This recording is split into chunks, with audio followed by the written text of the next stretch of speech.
Welcome to the cinema mind.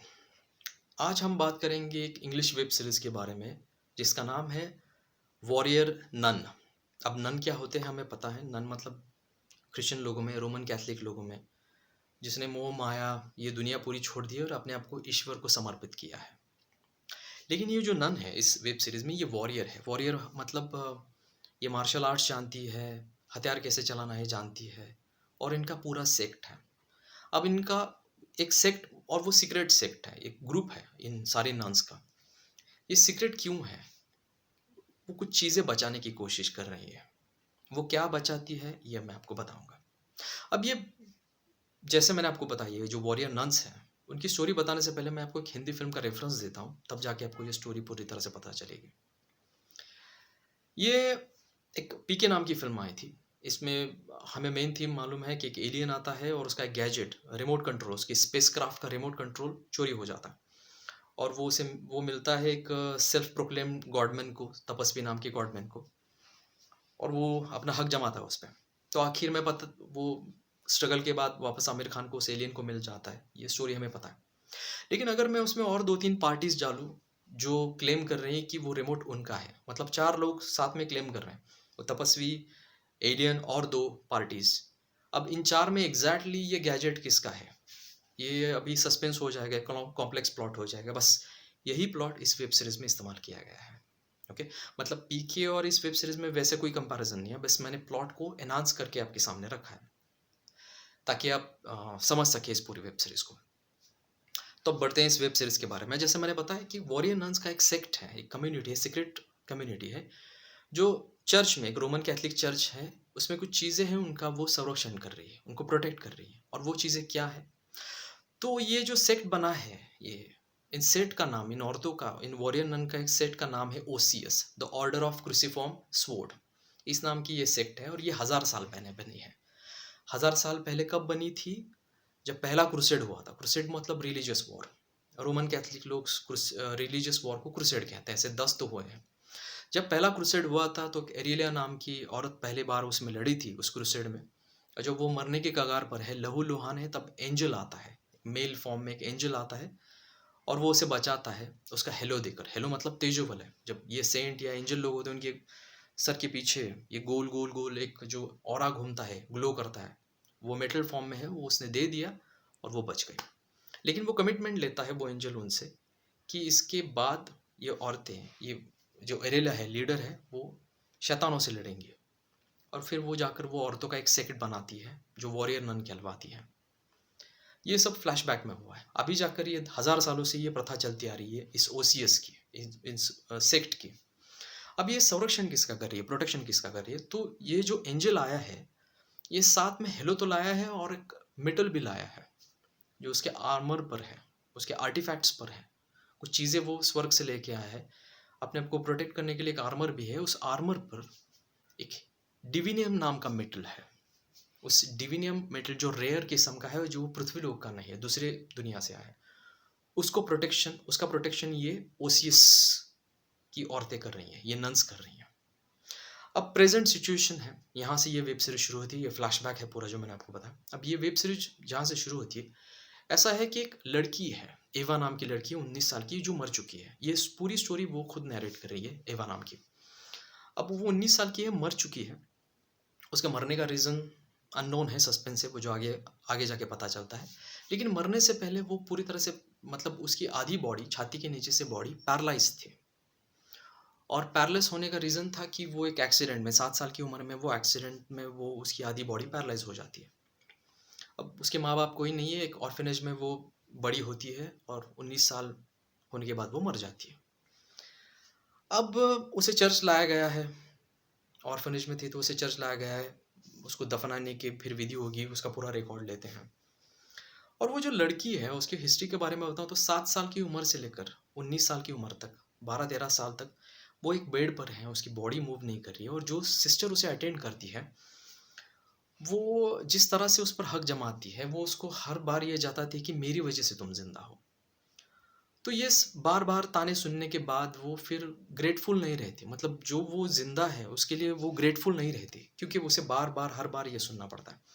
तो sister में और उस एवा नाम की लड़की में एक कोल्ड वॉर टाइप है, लेकिन आखिर में मर जाती है।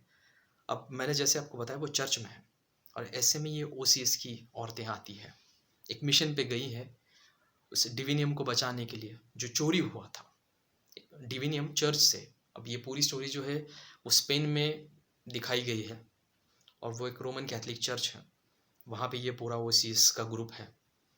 तो ये औरतें गई हैं एक चुराया हुआ डिविनियम वापस लाने के लिए, और उसे में उन पर अटैक होता है, विश्वासघात होता है, और जो अभी की हेलो बेरर है, मतलब ये जो हेलो एंजल से मिला है, वो जनरेशन टू जनरेशन 1000 साल से पास होता आया है। जो अभी के हेलो बेरर है वो पूरी तरह से जख्मी है और मरने के कगार पर है। अब ये जो हेलो है वो पीठ में लगाया जाता है, इंस्टिल किया जाता है वो पीठ में, जो पेनफुल प्रोसेस है। अब वहाँ उससे निकाला जाएगा, और जो अगली औरत तैयार है, अगली नन जो तैयार है, उसकी पीठ में वो लगाया जाएगा।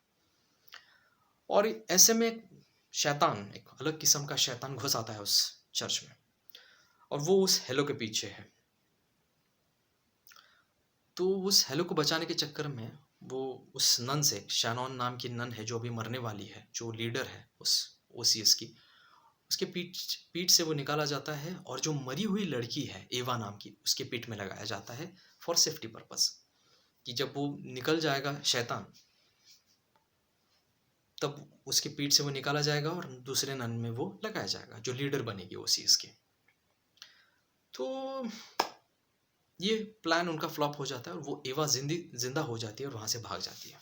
अब वो चल फिर सकती है, उसकी पावर एम्पलीफाई हो चुकी है, जो भी उसकी नेचुरल एबिलिटीज़ है वो एम्पलीफाई हो चुकी है, एनहांस हो चुकी है, बढ़ चुकी हैं। अब उसे ऐसी ज़िंदगी मिली है जो उसने इसके पहले कभी फील नहीं की थी। अब वो 19 साल की है, जवान है, उसकी वो सारी फीलिंग जो एक जवान लड़की की होगी, वो सारी फीलिंग्स उसको जिंदा रहना है, अभी जीवित रहना है, तो वहाँ से भाग निकलती है वो। उसे कोई लेना देना नहीं क्या चल रहा है, क्या वो हेलो क्या है, वो डिविनियम क्या है, वो शैतान क्या है, उसका कोई लेना देना नहीं, वो उससे कोई कंसर्न नहीं रखना चाहती, वो भाग जाती है। अब चर्च के सामने ये प्रॉब्लम है कि उस और लड़की को वापस लाना, और वो हेलो से निकालना, क्योंकि हेलो को उस नन में लगाने का क्राइटेरिया होता है कि पहले तो वो नन होनी चाहिए और बिलीवर होनी चाहिए, मतलब नास्तिक नहीं होनी चाहिए, भगवान पे उसका भरोसा होना ज़रूरी है, भगवान पे भरोसा होना ज़रूरी है, और उसने नन की शपथ लेना ज़रूरी है। वो ऐसा कुछ उसके साथ नहीं है, वो एथिस्ट है, नास्तिक है, और उसके पास रीज़न है नास्तिक होने का।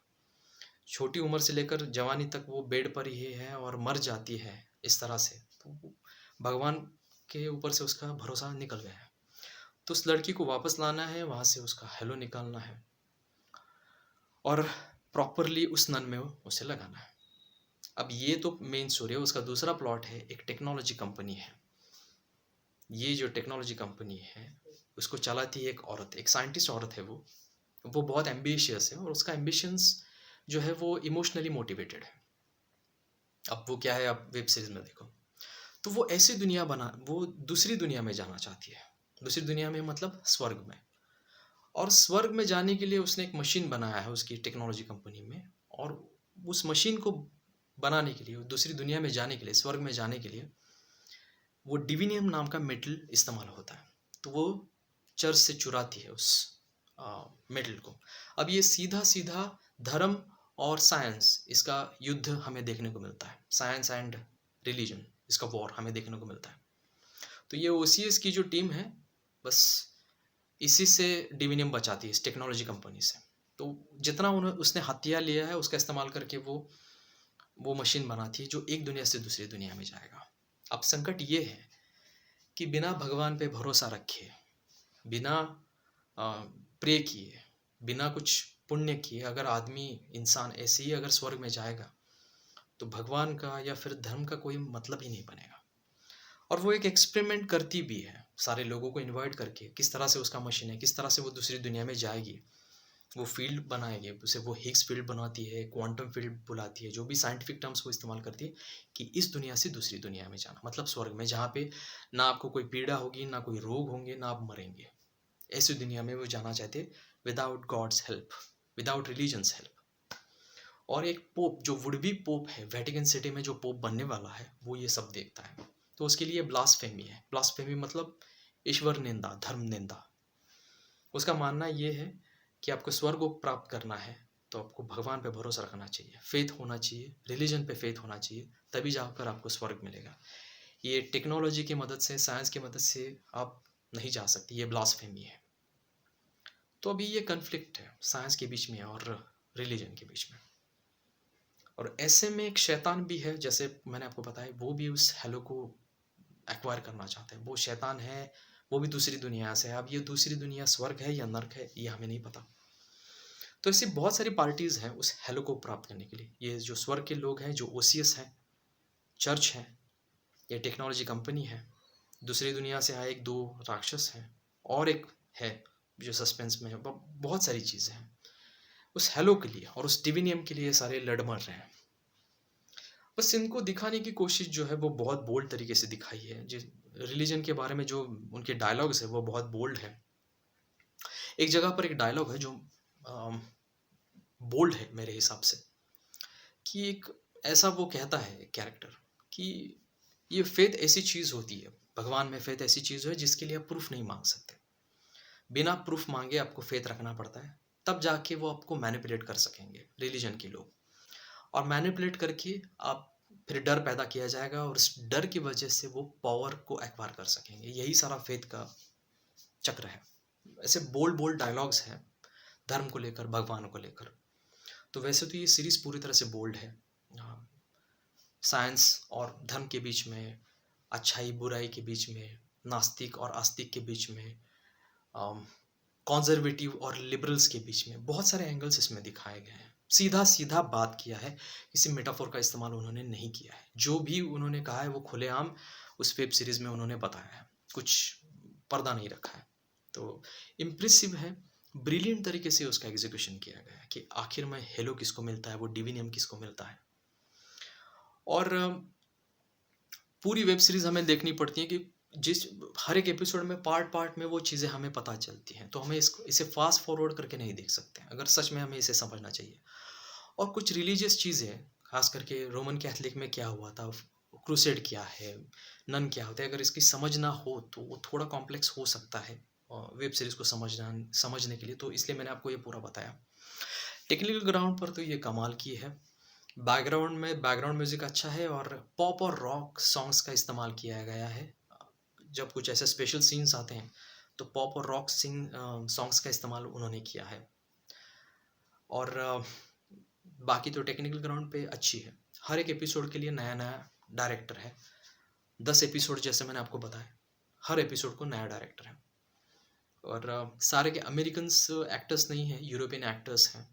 मतलब ये पूरी, जैसे मैंने आपको बताया, वेब सीरीज स्पेन में उसको बनाया गया है, स्पेन की स्टोरी बताई है। और आखिर में क्लाइमैक्स में वो वेटिकन सिटी में जाते हैं, जहाँ ये पोप मतलब होता है, मतलब जहाँ पे पोप होता है। वेटिकन सिटी माना जाता है जो रिलीजियस प्लेस है, वेटिकन सिटी, वहाँ पे उसका क्लाइमैक्स है। और जिस चीज़ जहाँ पर इस पूरी वेब सीरीज़ को ख़त्म किया है, तो ये तो बात पक्की है कि इसका सेकंड सीज़न आएगा, ये तो पक्का है। क्योंकि कुछ चीज़ों के जवाब हमें इस वेब सीरीज़ में नहीं मिले। एक सस्पेंस जो हमें मालूम होना चाहिए वो सस्पेंस मालूम हो जाता है, लेकिन कुछ चीज़ें ऐसी अधूरी उन्होंने छोड़ी है जिसका जवाब वो अगले सीज़न में देंगे। तो बेहतरीन वेब सीरीज़ बनी है, ब्रिलियंट वेब सीरीज़ बनी है। अगर कुछ आपको रिलीजन के बारे में या साइंस, जिसके बारे में हमेशा डिस्कशन डिबेट होता रहता है कि साइंस बेहतर है या रिलीजन बेहतर है, तो ऐसे लोगों के लिए तो ये देखनी होगी। और सीधा तरीके से बात किया है, प्लेनली बात किया है, तो समझने में इतनी मुश्किल नहीं होगी। थोड़ा नॉलेज, और ये एजुकेट करती है web series. The best part is educate करती है। और हमें अपना मन खुला रख के इस वेब सीरीज़ को देखना है, तब जाके हम बहुत सारी चीज़ें समझ सकेंगे। चलिए मैं यहीं पे रुकता हूँ, और अगले वीडियो में हम दूसरी फिल्म की वेब सीरीज़ के बारे में बात करेंगे। और अगर आपने ये वेब सीरीज़ ऑलरेडी देखी है तो आपको कैसे लगी ये बताइए, और अगर देखने के बाद आपको कैसे लगती है ये भी आप कमेंट में बताइए। वीडियो पसंद आया हो तो लाइक कीजिए। नमस्ते।